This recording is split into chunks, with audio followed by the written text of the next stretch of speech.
పాలకుర్తిలో కొండను కొట్టలేరు అని మాట్లాడి నేనన్నా ఏ కొండనైనా కొడితే పిండి అవుతుందో అని చెప్పి 40 సంవత్సరాలు ఇండస్ట్రీకి అని చెప్పుకున్నా నేను 20 సంవత్సరాల చదువుకున్న ఒక యువతిని ఎన్నికల పోటీలో పెట్టి 60,000 మెజార్టీతో ప్రజలు గెలిపించేది యశస్విని ఈరోజు ఎమ్మెల్యే చేసి మీ మధ్యలో ఉన్నది.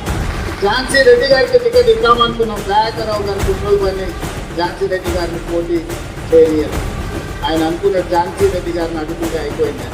కానీ యశస్విని రూపంలో ఆయన పట్ల యమప్రాసమై పాలకుర్తిలో 60,000 మెజార్టీతో ఓడించడం జరిగింది.